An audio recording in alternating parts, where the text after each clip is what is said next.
प्रधानमंत्री नरेंद्र मोदी और इजराइल के प्रधानमंत्री बेंजामिन नेतन्याहू की फोन पर बात हुई है। बातचीत का फोकस इजराइल और हमास के बीच जारी जंग तो रहा ही, पीएम मोदी ने पूरे क्षेत्र में शांति और स्थिरता के मुद्दे पर जोर दिया। इस बारे में पीएम मोदी ने भारत के रुख को दोहराया। गौरतलब है कि भारत हमेशा से दो राष्ट्र सिद्धांत की वकालत करता रहा है और जाहिर सी बात है कि इसके जरिए वो अस्थायी समाधान देखता है। और आज जब बातचीत हुई है तो इस मुद्दे पर भी बातचीत हुई और इस बात का संकेत जो है वो प्रधानमंत्री मोदी की तरफ से जो ट्वीट किया गया है उससे भी निकलकर सामने आता है।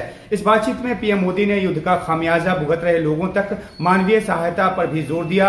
इसे इस पृष्ठभूमि में देखा जाना चाहिए कि भारत अपनी तरफ से गाजा के युद्ध पीड़ितों के लिए मदद की 2 खेप भेज चुका है। जाहिर सी बात है कि भारत मानवीय त्रासदी का अंत चाहता है और पीएम मोदी की बातचीत में ये बात भी रिफ्लेक्ट कर रही है।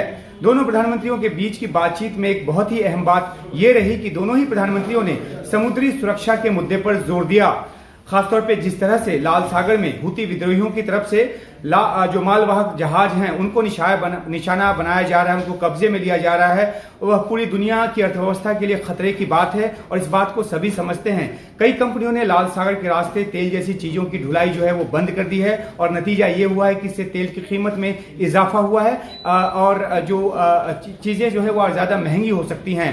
भारत और इजराइल की अर्थव्यवस्था की हितों को लेकर भी दोनों प्रधानमंत्रियों के बीच बातचीत हुई। युद्धरत इजराइल में कामगारों की भारी कमी है और इजराइल चाहता है कि भारत से श्रमिक वहां जाएं।